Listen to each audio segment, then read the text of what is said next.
대한민국 헌법에서 규정하고 있는 계엄의 조건은 헌법 제77조이랑 천시사변 이에 준하는 국가 비상사태에 있어서 병력으로서 군사상을 필요에 응하거나 공공의 안정 질서를 유지할 필요가 있을 때만 법률이 정한 바에 의하여 계엄을 선포할 수 있게 되어 있습니다. 아마도 본능적으로 신원식 증인은 이러한 사항을 알고 있지 않았나, 그래서 계엄을 반대하지 않았나, 그렇게 저는 생각이 들었습니다. 피청구인은 야당에 대한 경고성 그리고 짧은 계엄을 했다고 주장을 합니다.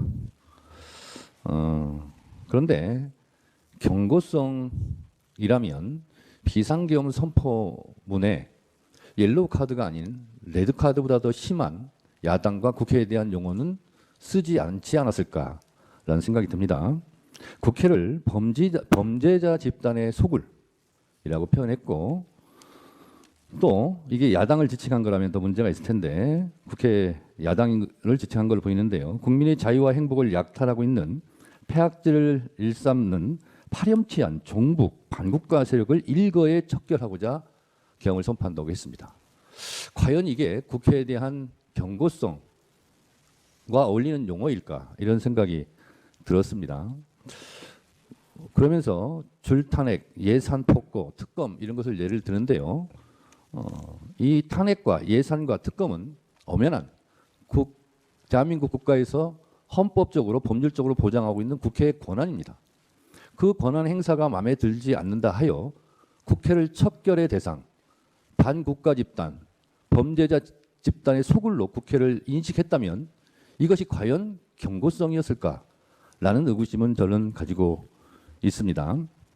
국회에 대해서 줄탄핵 말씀하시는데 국회에 있는 저로서는 늘 거부권이라는 말로 돌려보내드리고 싶습니다. 무려 거부권은 역대 대통령이 상상할 수 없을 정도의 25차례 정도의 거부권을 행사했습니다.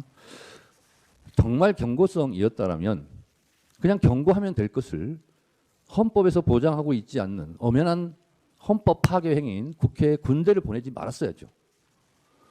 청구인은 아무 일도 일어나지 않았다라는 식으로 태연하게 말씀하시는데 지금 신원식 안보실장 등 많은 국무위원들이 이곳 헌법재판소와 국회 증인으로 지금 소환되고 있고 수사기관의 수사를 받고 있고 내란죄로 중형을 받을 처지에 있을 뿐만 아니라, 그리고 하늘의 별이라는 군 장성들이 수십 명이 지금 수사받고 내란죄로 중형을 받을 처지에 있습니다. 이것을 대통령 단 한 사람의 지시, 명령에 의해서 수행한 사람들이, 이렇게 수많은 사람들이 고통을 받고 있는데 이런 상황에서도 아무 일도 일어나지 않았다라고 말하는 인식에 저는 동의할 수 없고, 아무 일도 일어나지 않았다라고 말하기에 앞서 아무 일도 하지 말았어야죠. 그렇다면 이런 일이 없었겠죠.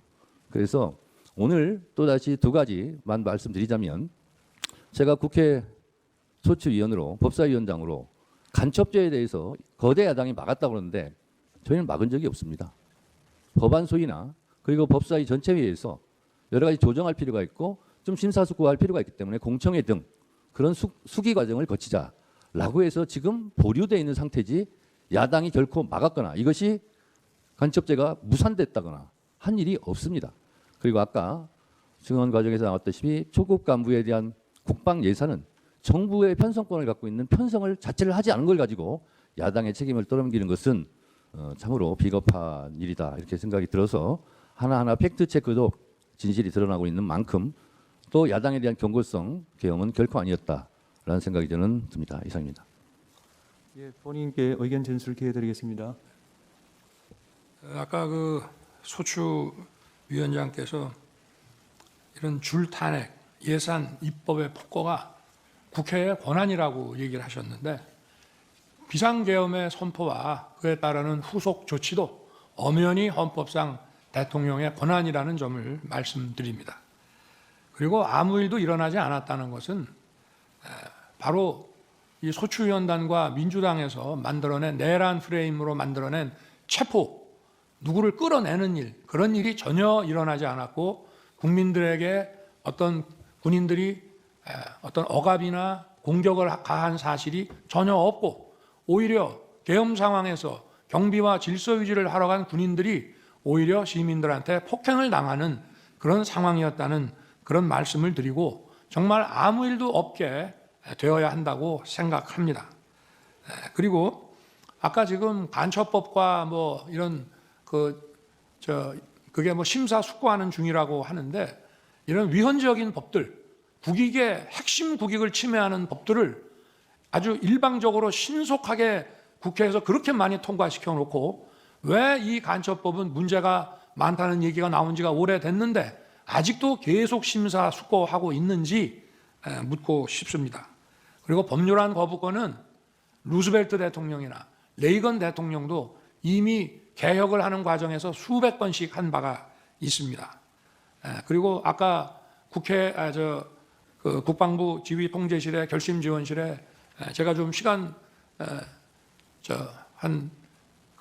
다른 사람들 보기에 조금 있었다고 하는 것은 제가 거기서 보려고 했던 것은 국회법이었고요. 근데 국방부에 국회법이 없는지 자꾸 뭘 법령집을 가지고 오는데 국회법이 없더라고요. 저는 사무실에서 나올 때는 계엄 해제 요구 결의안 통과라는 것을 명시적으로 못 봤습니다. 회의하다가 갑자기 바로 옆 건물에 지통실이 있다는 생각을 하고 거기 한번 가봐야 되겠다고 해서 거기 딱 들어가니까 통과 이게 쫙 이렇게 나오더라고요. 그래서 제가 우원식 의장과 의원들끼리 그 약간의 논란이 있었던 것이 생각이 나서 이거를 계엄 해제는 해야 되는데 문안을 어떻게 만들어야 되나 싶어서 국회법을 가져오라고 그랬더니 제대로 못 갖고 와서 국회법을 가지고 오는데도 시간이 많이 걸렸습니다. 그래서 거기에 집중해서 읽고 있다가 이제 그 두 분이 오셔가지고 바로 제 방에 갔고 민정수석에게 이 문안 때문에 그러니까 빨리 좀 검토를 해봐라 해서 그냥 그대로 수용해서 하는 거로 저걸 했고요. 그러고 나서 국방장관과 계엄사령관 박한수 총장을 불러서 군 철수시키라고 이제 지시를 했고, 그러고 이제 이미 국회 국무위원들은 비서실장이 다 불러놨기 때문에 기다리고 있는데 제가 시간이 좀 걸린다고 그래서 국무위원들 오는데 계엄 해제시까지 그냥 기다릴 게 아니라 먼저 언론 브리핑을 국민들한테 해야 되겠다 싶어가지고 간단한 그 담화문을 작성하도록 하고 그게 다 됐다고 그래서 내려가서 이제 준비시켰다가 발표를 하고 나니까 이제 정족수가 다 차서 곧 국무회의 해제 국무회의를 한다고 했습니다. 아까 비상계엄 선포 전 국무회의가 그 전부터 계속됐지만 정족수가 채워져 가지고 5분밖에 안 한 국무회의라고 했는데 해제 국무회의는 1분밖에 안 했습니다. 아니 그리고 간첩죄 개정 문제도 개정하기로 여야가 이미 합의를 다 해놓고 그 중국인 그 문제가 생기니까 갑자기 야당에서 보류한 거를 다시 한번 말씀드리겠습니다. 네, 이상입니다. 2024년 3월 말에